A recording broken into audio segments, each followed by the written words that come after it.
नमस्कार सबको। आज के प्रस्तुत वीडियो में आप सबका स्वागत है। प्रस्तुत वीडियो में हम संज्ञा प्रकरण का अध्ययन करने जा रहे हैं, जो कि बीए प्रथम वर्ष के संस्कृत विद्यार्थियों के पाठ्यक्रम में निर्धारित है।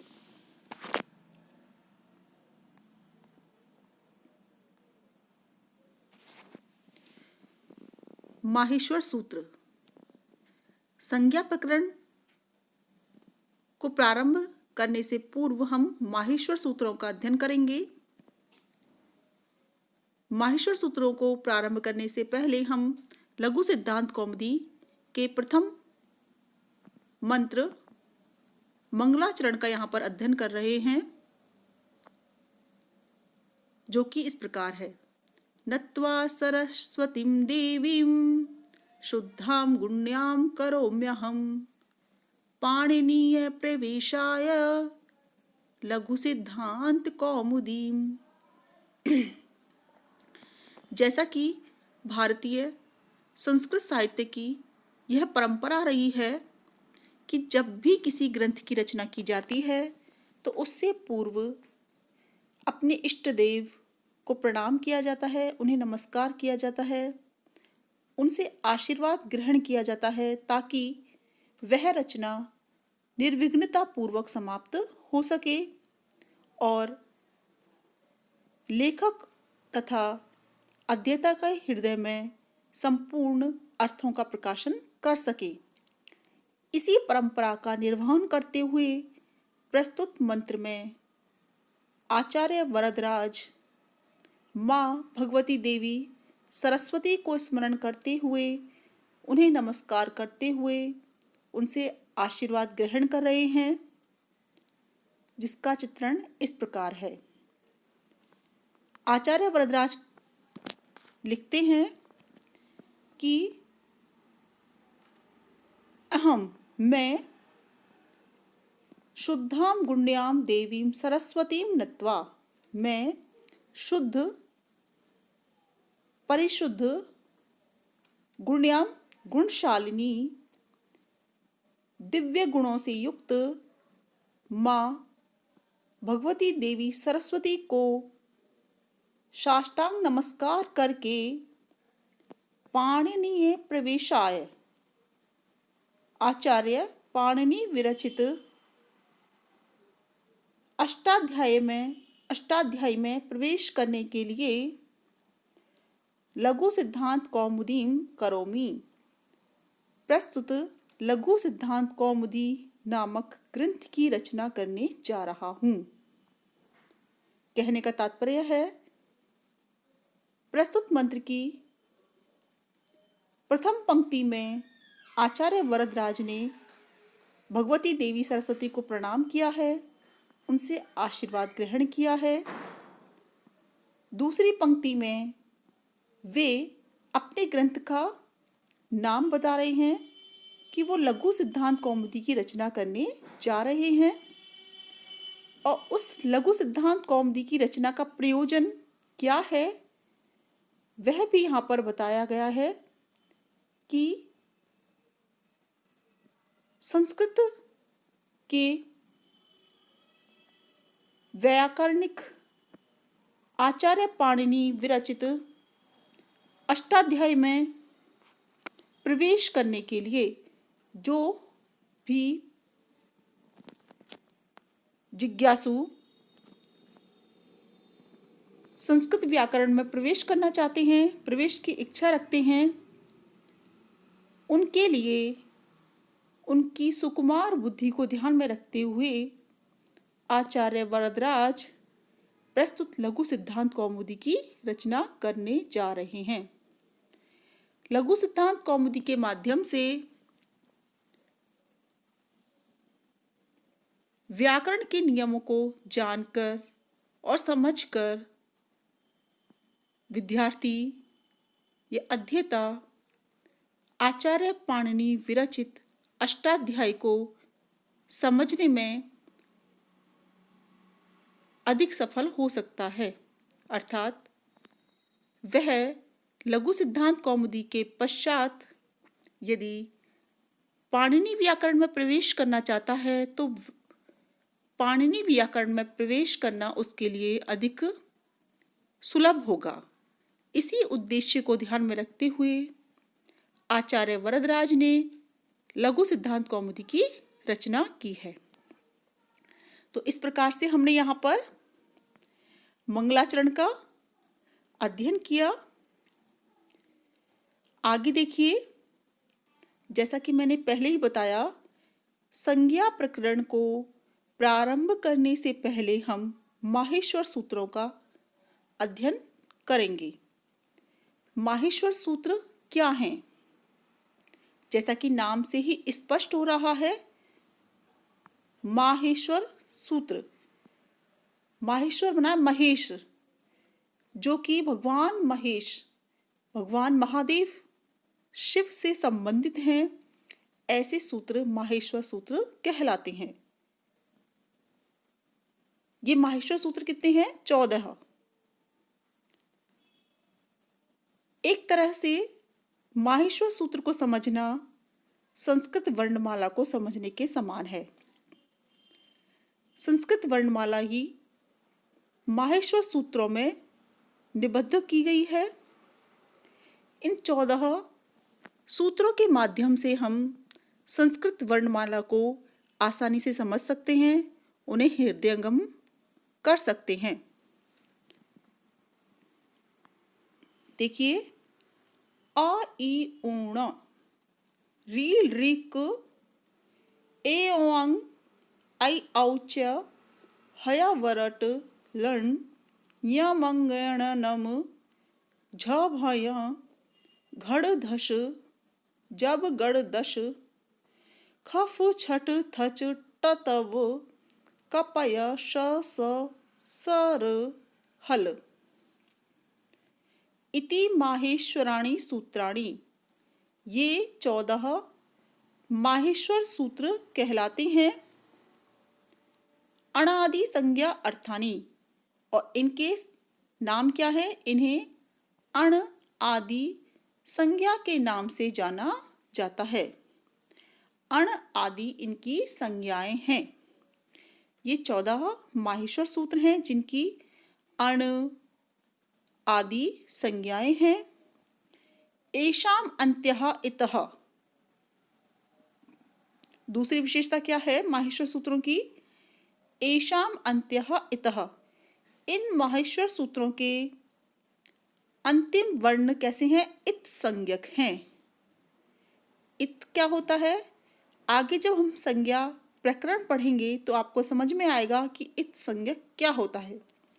यहाँ पर संक्षेप में मैं बता देती हूँ। इतः का मतलब है इत संज्ञा। इत संज्ञा का मतलब होता है कि जो भी वर्ण यहाँ पर दिखाई दे रहे हैं वो वस्तुतः इत संज्ञक हैं, और जिनकी इत संज्ञा होती है उन वर्णों का लोप हो जाता है। कहने का तात्पर्य है कि माहेश्वर सूत्रों के अंतिम वर्ण केवल उच्चारण के लिए प्रयुक्त हुए हैं।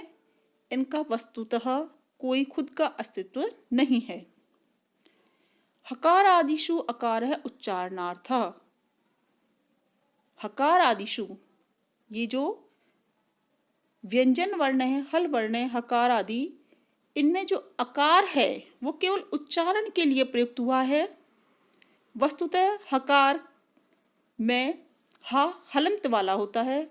इसमें आ का जो प्रयोग हुआ है वो केवल उच्चारण मात्र है। लण मध्ये तु इत संज्ञकः, और जब हम लण प्रत्याहार बनाते हैं तो लण के मध्य में जो अकार है केवल वो इत संज्ञक है, उसकी इत संज्ञा हो जाती है।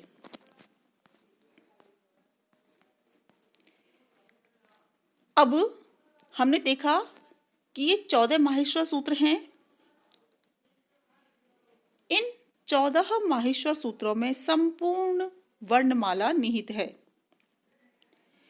प्रारंभिक जो 4 सूत्र हैं इनमें स्वर वर्णों का, अच वर्णों का समाहार है। तत्पश्चात जो 10 सूत्र हैं हा से लेके ला तक, उनके अंतर्गत संपूर्ण व्यंजन वर्ण यानी हल वर्णों का समावेश हो जाता है। तो इस तरह से संपूर्ण वर्णमाला इन 14 माहेश्वर सूत्रों में निहित है। इन 14 सूत्रों को माहेश्वर सूत्र क्यों कहते हैं, इसके लिए आचार्य वरदराज ने लिखा है, नृत्तावसाने नटराज राजो ननाद ढक्काम नव पंचवारम उद्धर्तु कामः सनकादि सिद्धान एतद् विमर्शे शिव सूत्र जालम। नृत्तावसाने, नृत्य के अंत में, जब भगवान महादेव शिव ने तांडव नृत्य किया था तो यहाँ पर नटराज राजो, नटराज भगवान शिव के लिए प्रयुक्त हुआ है। उन्होंने अपने तांडव नृत्य के अवसान में, अंत में, ननाद ढक्काम, अपने ढक्काम यानी डमरू को बजाया। कितनी बार? नव पंचवारम, 9 तथा 5 बार, यानी 14 बार उन्होंने अपने डमरू को बजाया। 14 बार डमरू के बजाने से जिन सूत्रों की उत्पत्ति हुई उन्हें 14 माहेश्वर सूत्र नाम से जाना जाता है। तो इस प्रकार से संस्कृत वर्णमाला को 14 सूत्रों में निबद्ध किया गया है, जिसे कि हम माहेश्वर सूत्र के नाम से जानते हैं। इस तरह से हमने माहेश्वर सूत्रों का अध्ययन किया। आगे मैं कुछ संज्ञा सूत्रों का अध्ययन करने जा रही हूं। देखिए, संज्ञा सूत्राणी। पहला सूत्र है हलंत्यम। उपदेशे अंत्यम हल इत स्यात्।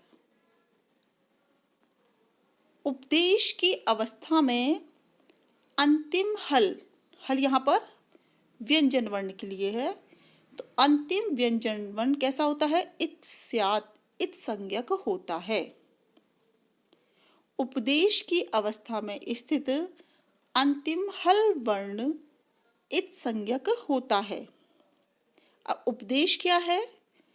उपदेश आद्य उच्चारणम, प्रथम उच्चारण, व्याकरणों का प्रथम उच्चारण क्या कहलाता है? उपदेश कहलाता है।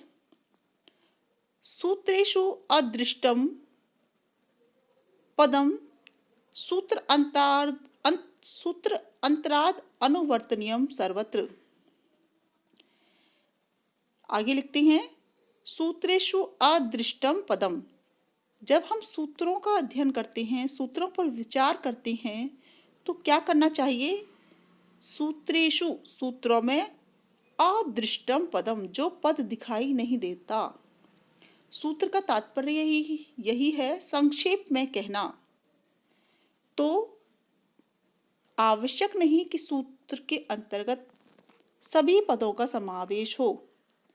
यदि कहीं पर सूत्रों के अंतर्गत कोई पद दिखाई ना दे तो क्या करना चाहिए?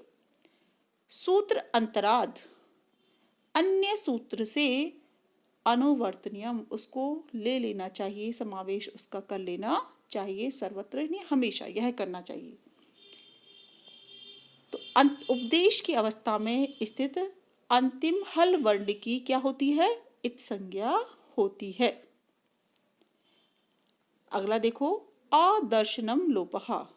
तो इत संज्ञा करने वाला सूत्र कौन सा है? हलंत्यम। अगला है अदर्शनम लोपः। लोप किसे कहते हैं? अदर्शनम लोपः, लोप किसे कहते हैं? प्रसक्तस्य अदर्शनम लोप संज्ञम स्यात्। प्रसक्तस्य, विद्यमान का, अदर्शनम, दिखाई ना देना, क्या कहलाता है? लोप संज्ञम स्यात्, लोप संज्ञक कहलाता है। यानी कई बार ऐसा होता है, कई वर्ण होते तो हैं, विद्यमान तो है, लेकिन वो दिखाई नहीं देते। होते हुए भी दिखाई ना दें तो उसे क्या कहेंगे? उसे लोप कहते हैं। यानी वह विद्यमान होते हुए भी दिखाई ना दे, सुनाई देते हुए भी सुनाई ना दे, ऐसे वर्ण लोप संज्ञक कहलाते हैं। तस्यः लोपः। तीसरा संज्ञा सूत्र है तस्यः लोपः। तस्यः लोपः, उसका लोप हो जाता है। किसका लोप होता है? हलंत्यम। अंतिम हल्का, अंतिम हल्का लोप हो जाता है। तो तस्यः इतोः लोपः स्यात्। तस्य का मतलब यहाँ पर इत संज्ञक का, तो इत संज्ञक का लोप हो जाता है। प्रथम सूत्र में हमने पढ़ा कि उपदेश की अवस्था में स्थित अंतिम हल वर्ण की क्या होती है, इत संज्ञा होती है। तो जब हम प्रथम सूत्र से जिस वर्ण की इत संज्ञा करते हैं, तस्य लोप है क्या करता है, उसी वर्ण का लोप कर देता है। जैसे उदाहरण भी दिया है, ना आदियो अनादि अर्थः। जैसे कि ण आदि में अण, जैसे हम प्रत्याहार बनाएंगे, अण बनाएंगे तो आ ई ऊण, तो इसमें जो ण है अंतिम ण, उसकी हलंत्यम सूत्र से इत संज्ञा हो जाती है और तस्य लोप से लोप हो जाता है।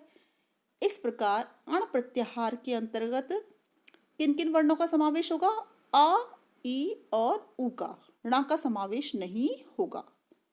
तो अण हम बोल रहे हैं, जब हम अण प्रत्याहार बोलते हैं तो अण में ण सुनाई तो दे रहा है, लेकिन वस्तुतः वह होता नहीं है, इसलिए उसे हम क्या कहेंगे, लुप्त है, वो अदर्शनम लोपः, यानी वह लोप हो गया है, उसका लोप कर दिया गया है। तो जिसकी इत संज्ञा होती है तस्य लोप से उसका लोप हो जाता है। इस तरह से हमने प्रस्तुत वीडियो में 3 सूत्रों का अध्ययन किया। अभी आपके लिए बहुत ज़्यादा हो जाएगा, इसलिए सबसे पहले आप माहेश्वर सूत्रों का अध्ययन करें, उन्हें अच्छी तरह से याद करें, उन्हें समझें और इन 3 सूत्रों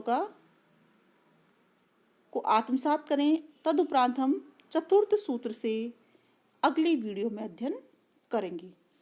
धन्यवाद।